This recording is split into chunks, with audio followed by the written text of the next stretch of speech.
Hi, and welcome back to Blue's Garden.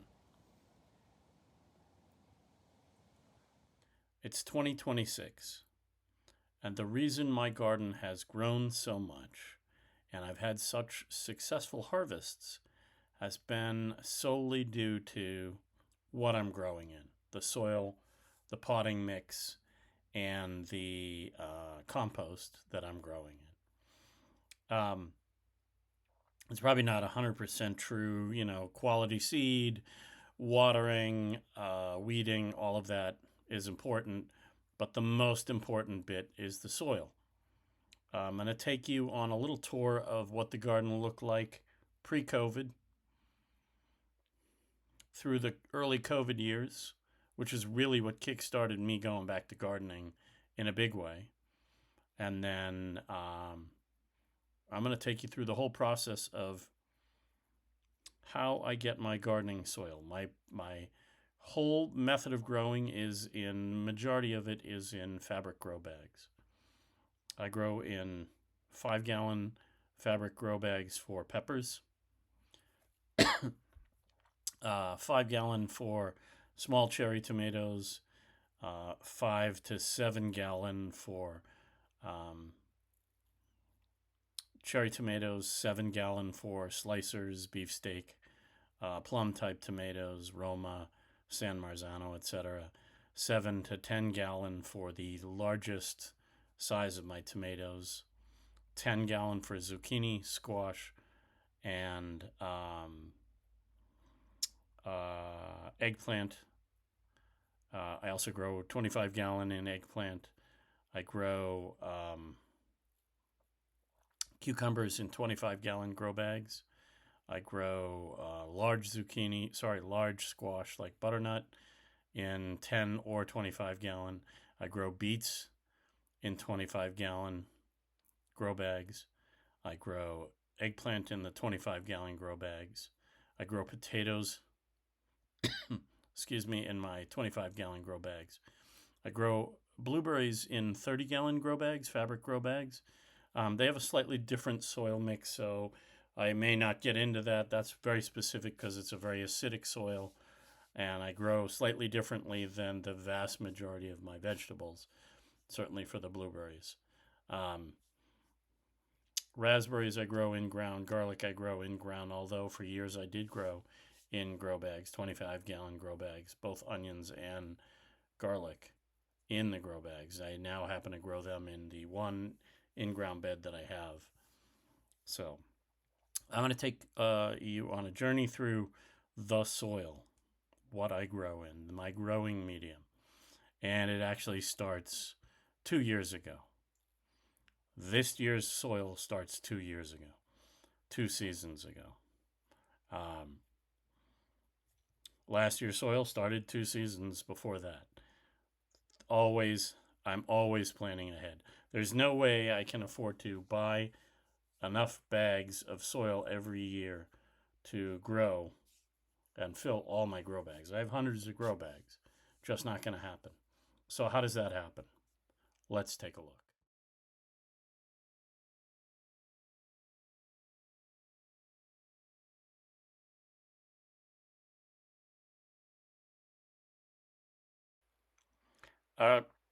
Pre-COVID, I grew a few things, mostly herbs and a couple of tomatoes in a pot here or there. I grew some more herbs in 2020, the first year of COVID.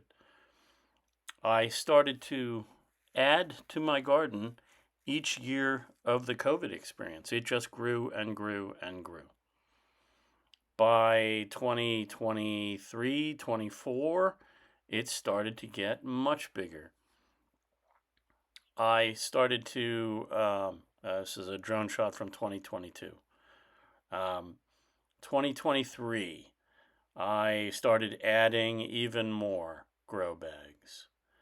2024, a shot from the drone overhead, right before I dropped chips on everything. I had an in-ground bed in 2025 for my garlic. Which brings us to 2026. And the garden grew again this year.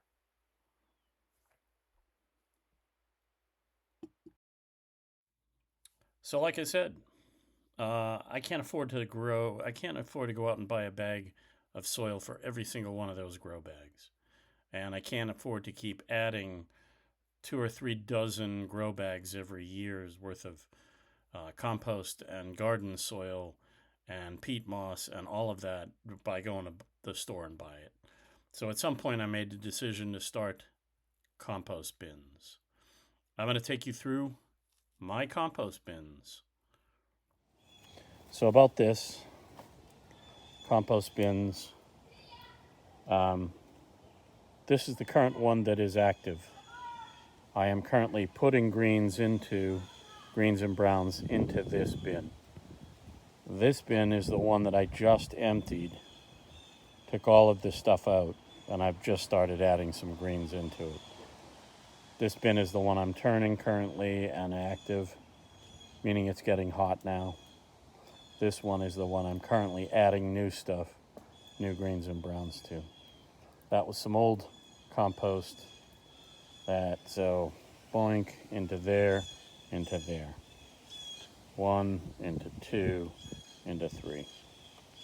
Although I noticed that I have some ivy growing in and some strawberry.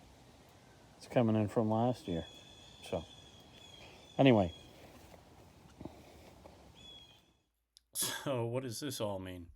Well, everything into the compost bin is any of the dead plants, anything I trim off old plants, last year's gardening plants, dead flowers, any kitchen scraps, not meat, not cheese, not oils, but kitchen scraps, any of fruit or veggies that I grow that are not, they get chipmunk bit it or squirrel or whatever. Everything goes into the bin, including some shredded paper, sometimes some shredded cardboard, peel the tape off of all that. Grass clippings, yard clippings, all of that. So, last year, trimming, well, this is actually 2 years ago, trimming tomato plants off. Chop everything up into as small a bite size as you can do without driving yourself crazy. Cut them up into little bits so that they're easier to break down. The smaller they are, the faster they will break down. Everything goes in the bin. All of my tomatoes, plants, extra plants, any flowers, all that.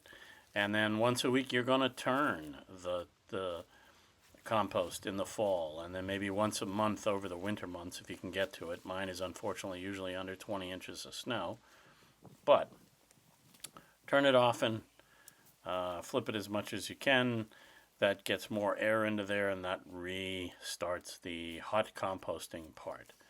Hot compost is great because it kills the weed seed, kills any seeds in there, and it helps make compost rich. Like I said, yard waste goes in there. Anything in the shredded paper goes in there. I take coffee grounds and kitchen scraps and throw it in. All right, so you guys saw what I did for the end of the gardening season in 2024. All of that stuff at the end of gardening season 2024 went into the compost bin. I like to go a full year in that compost bin, and then the following spring, let's say the gardening season ends in November, the following, not March in 5 months, but a year and 5 months, that bin is now ready. So I always have one more bin going, then I'm ahead of the game by one full bin. That's the compost bin. All right, so now that's how I made compost. Let's take a look at what's next. I'm expanding the garden this year. Let's take a look at that. All right, whole new section of the garden getting added. I'm going to lay down some cardboard on top of the existing grass. That will end up getting chips on top of it. I'm taking all these old 25-gallon grow bags that I used for growing potato in 24 and 25, moving them out of the way. All of that dirt gets, I remove all that dirt. I take all of the dirt from all my grow bags, put them in one single pile, It's actually usually on top of a tarp, but any of the big bits go into the compost bins back by that garage door. All of the rest of the soil gets saved, added together. I refresh that soil, and that eventually becomes the new garden soil that I use.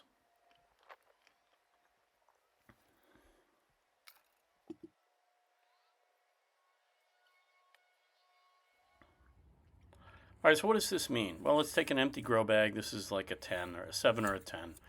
And I take the last year's soil, and I will mix in from the big pile of last year's garden soil about a third. My basic formula is a third last year's soil, a third compost, and a third either pro mix or peat moss, something like that. That's about the basic mix. Now I fertilize each individual based on what I'm growing in there. For this grow bag, which is a 25-gallon grow bag, I'm adding bone meal because that's what potatoes like. Then I'm adding in some peat moss. 1/3, 1/3, 1/3. That is my secret formula, and not so secret. A lot of people will tell you that. I use the peat moss, and then the last bit is after I've planted, I will fill in with either some Pro Mix or last year's garden soil. So what to do if you don't have anything to start with? Use a good quality potting soil. I happen to be a Costa Maine, love it, and black earth compost if you don't have your own. That's just my super secret. If you can see, there's Pro Mix and peat moss in the back bottom left corner. I also use those. So, is it rocket surgery? Absolutely not. Good quality soil. That's the key. And you're feeding the soil, you're not feeding your plants. The plants will take what they need out of the soil. But if you don't have good quality soil to start with, you will have a real struggle. When I if I just do a bag of some potting soil and a bag of some compost, you're going to have a hard time just doing that. So the secret is to always use some in-ground real soil as well, where there are some organics. Compost, that bag stuff you buy at the store, has a hard time breaking down the nutrients to make it available for the plants unless there's some sort of organics. And the key to the organics is using something in the soil. And when I say organics, I don't mean, Whole Foods organic food or whatever. I mean organic bugs, the stuff that's in the soil. If you don't use some live soil of your own somewhere, whether you get it from somebody or you happen to have some from last year in the ground or in pots, my compost bins have live bugs in them. That helps break down anything you add, the fertilizers and all that. So that's the key, is that 1/3, 1/3, 1/3 mix. I use the compost bins, 1/3 of that. That has bugs in there, bacteria and fungi and whatnot, the worms. All of that is needed to break down the potting mix, the fertilizers, all of that. It's important. Using peat moss or Pro Mix, which is a peat-based thing out of Canada, so it is sustainable. I prefer not to have discussion, or I should say, to short circuit the people who are never use peat. It's not sustainable. Canada does a very good job of sustainably harvesting and regrowing their peat bogs. This isn't 1970s England where they were just harvesting and killing off centuries of peat bogs. So, key: 1/3, 1/3, 1/3. 1/3 of my compost, 1/3 of last year's soil, and 1/3 of some sort of either new soil or the Pro Mix or the peat. All of that is very similar. The new soil, the new bagged soil, is usually a peat-based with some organics in it, as long as it has the word soil. If it says potting mix, that's different than potting soil. Soil has some sort of organics, broken down wood, tree, forest product. So 1/3, 1/3, 1/3. That is my secret. And then fertilize each individual one of my grow bags based on whether I'm growing tomato or eggplant or onions or garlic or potato. All of those, they grow in different areas. They have different needs. So I hope this helps. If you've made it this far, please like, share, and subscribe. That helps my channel grow, that helps me grow, and that helps you grow. Thank you very much. Thank you very much.